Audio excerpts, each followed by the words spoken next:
section, we'll be studying about the reflex action and the reflex arc.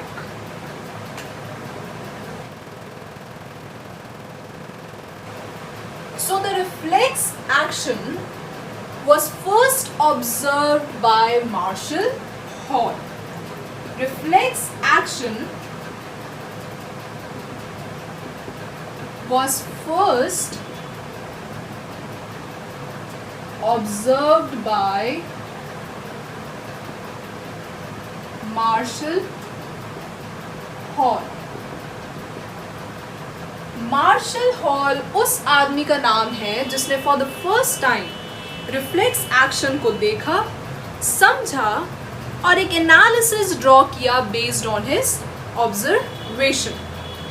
ये जो हमारा reflex action होता है,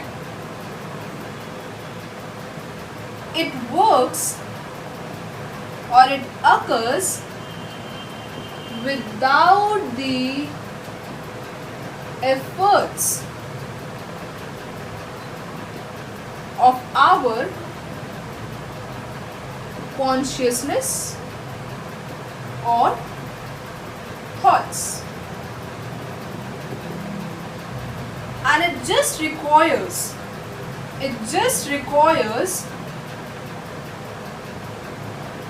a part of a CNS, a part of the entire CNS. entire CNS में हमारा आ जाता है ब्रेन और स्पाइनल कॉर्ड. लेकिन for the reflex action to occur, it requires just a part of it, just a part of the entire CNS, and that part is known as spinal cord. तो अगर हम एक normal action की बात करें, एक normal response की बात करें, तो वहाँ पर द एंटायर CNS मतलब क्या हो गया? Brain plus spinal cord has to get involved in order to bring about an appropriate response or a specific response to a stimulus. But if talking about a reflex action, the entire CNS doesn't has to get involved into it. Rather, it's just a part of it, just a section of the entire CNS, that is the spinal cord, that participates in order to bring about a specific response to a stimulus. तो ये एक बहुत ही easy और basic सा introduction हो गया regarding what is a reflex action. So now we'll be studying or talking about its technical definition. तो चलिए देखते हैं. So now we'll try to understand the technical definition of the reflex action. So what is a reflex action, or the definition to the reflex action will be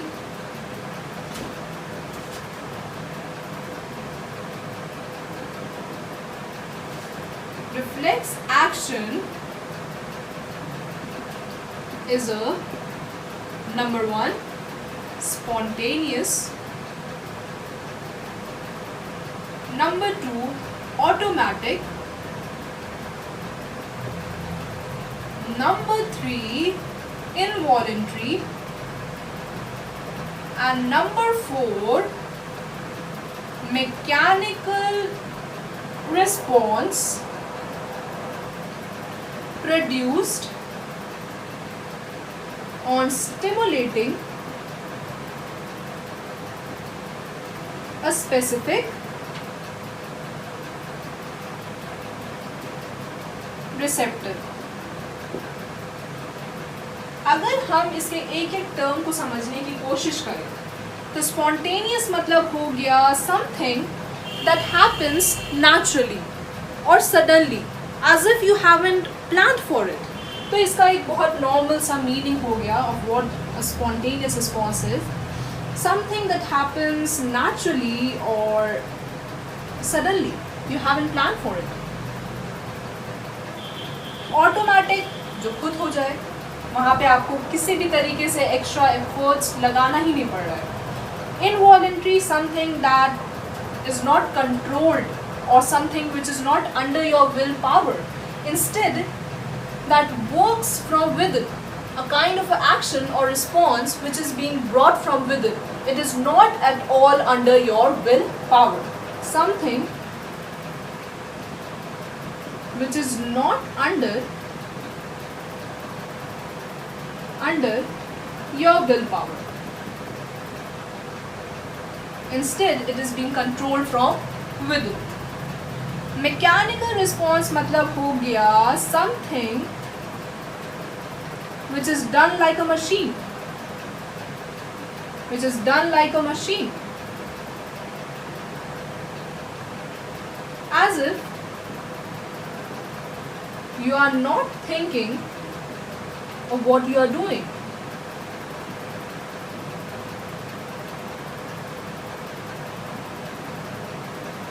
तो ये एक बहुत सरल सा डेफिनेशन हो गया regarding what is a reflex action.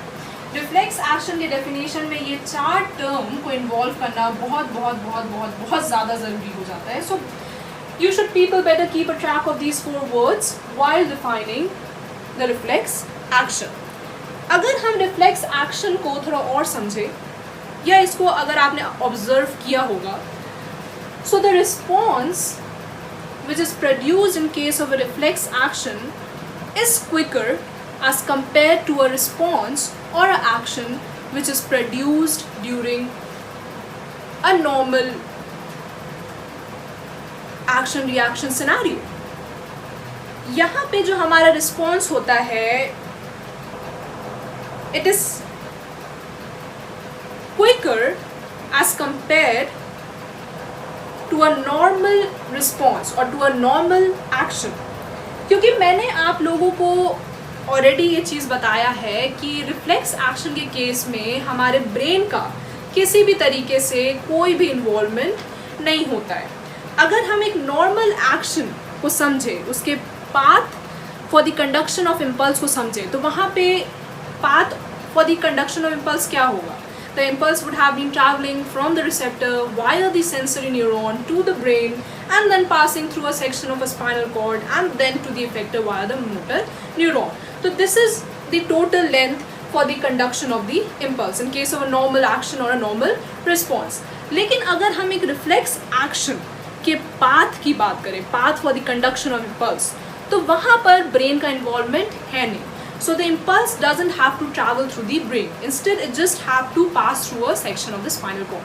So it will be passing from the receptor via the sensory neuron to a section of spinal cord and finally to the effector via the motor neuron. तो यहाँ पे जो length है, the length that would be traveling via the brain that has been reduced, that has been cut down. तो यहाँ पे जो path है, path in case of reflex action for the conduction of impulse has been reduced. और इसीलिए जो हमारा response produce होता है, so the response produced is quick compare to a normal action और रिस्पॉन्स. तो ये कुछ पॉइंट्स हो गए रिगार्डिंग द रिफ्लेक्स एक्शन. अब हम रिफ्लेक्स आर्क को समझने की कोशिश करेंगे. रिफ्लेक्स एक्शन के लिए इतना information I guess is more than enough. So now we'll try to understand what is a reflex arc. So now what is a reflex arc? Reflex arc is the path for the completion of a reflex action. इसका definition को एक बार हम लिख लेते हैं. The path for the completion of a reflex action is known as reflex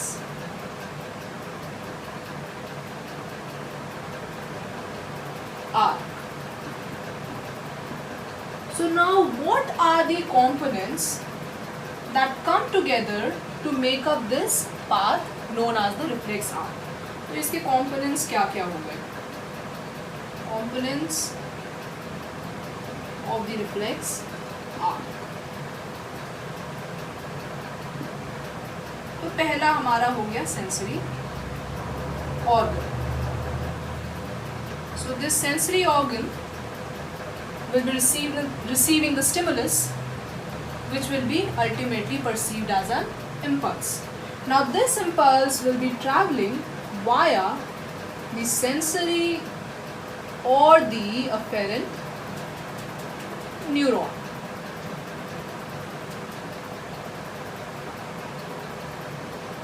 And the impulse traveling via the afferent or the sensory neuron will be reaching the spinal cord. Now here the spinal cord will be acting as a modulator. Then the spinal cord will pass on the impulse via the motor or the efferent neuron to the effector. Effector are nothing but the muscles or the glands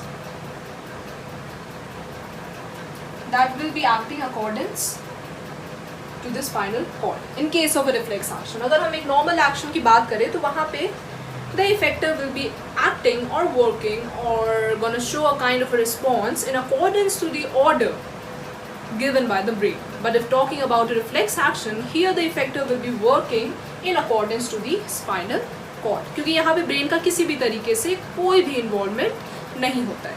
So now I guess we should better take a diagrammatic view of how a reflex arc looks like. So let me clean this mess first and then we'll be taking a diagrammatic view of the reflex arc. So now let's take the diagrammatic view of a reflex arc.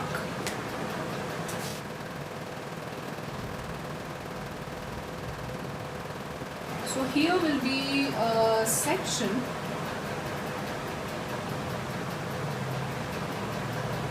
of a spinal cord.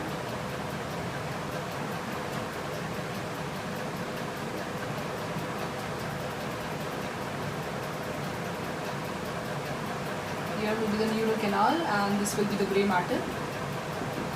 Inside is the grey matter, outside is the white matter.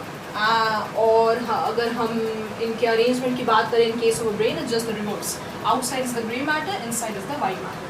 But if talking about its arrangement in case of a spinal cord, the grey matter is situated inside, whereas the white matter is situated on the outer region.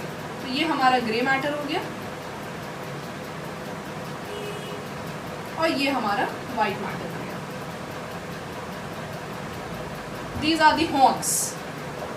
ये dorsally placed है तो these are known as the dorsal horns.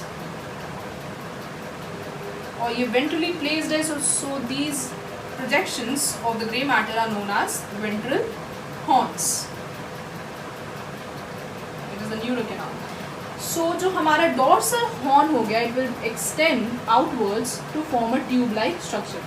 Now this tube will be carrying the afferent neuron. और ventrally ये जो हमारा ventral horns हैं, these will be extending out to form another tube-like structure that will be carrying the motor neuron or the efferent neuron inside. तो यहाँ पे हमारा कौन आ गया? Afferent neuron.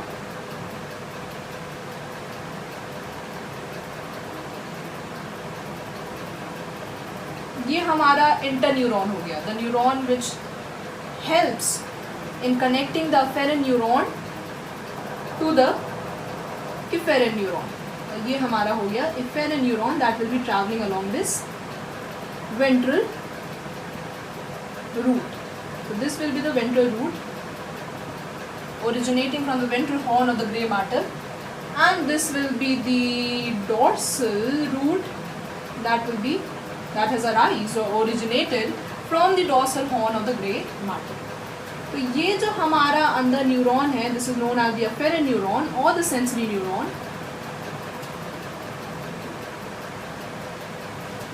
Now this is connected to the receptor. So here the receptor is any other sensory organ. Maybe let's talk about maybe we take this receptor as skin. ये हमारा जो receptor है यहाँ पे we are talking about the skin.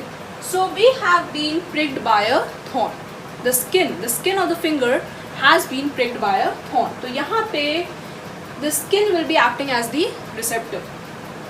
और यहाँ से arise होगा हमारा afferent neuron, and this afferent neuron will be carrying the impulse that will pass through a section of the spinal cord, through the interneuron, and then to the efferent neuron or the motor neuron. Or efferent neuron or the motor neuron will carry this impulse to the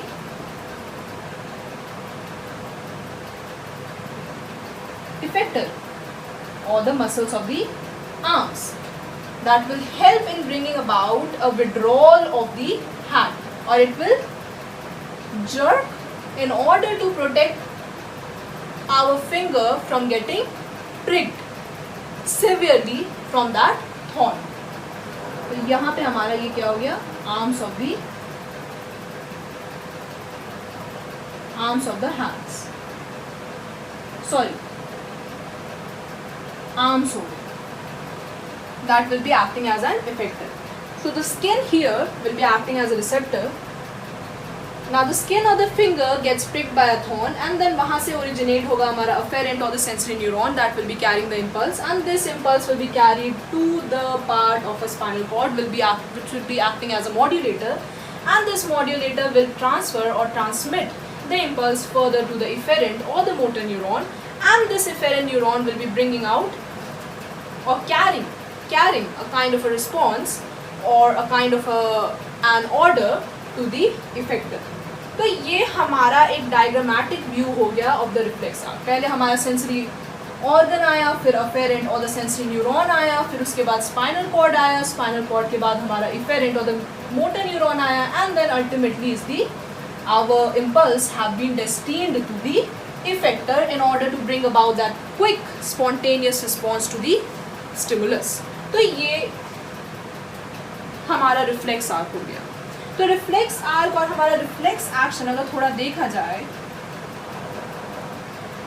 so it's very fast, क्योंकि ये एक तरीके का protective mechanism है. So it is very fast. Number 2, it also prevents the overloading of the brain, क्योंकि यहाँ पे brain का किसी भी तरीके से कोई भी इन्वॉल्वमेंट नहीं है. So it generally prevents the overloading of the brain. तो ये हमारा रिफ्लेक्स एक्शन हो गया, रिफ्लेक्स आर्क हो गया. एक और चीज़ है which I would love to convey it to you people, कि हमारा जो रिफ्लेक्स एक्शन है it is of 2 types. One is the conditioned and another is the unconditioned. So let me clear this mess first, and then we'll be studying about the conditioned reflex and the unconditioned reflex.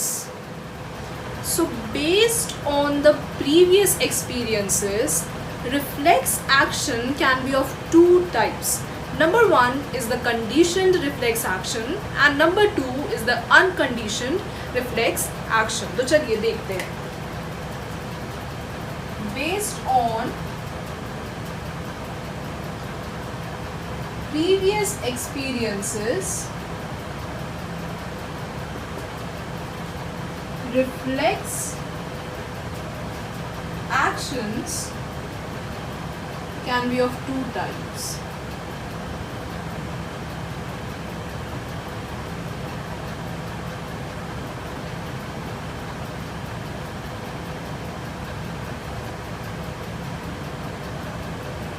Number 1 is the unconditioned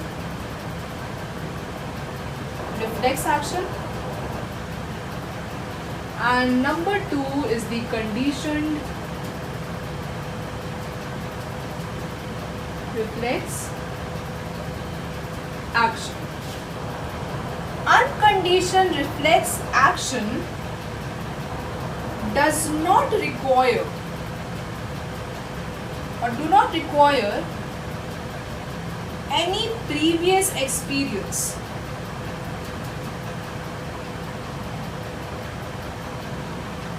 any sort of previous efforts, hardship, or any of the previous encounter in order to bring about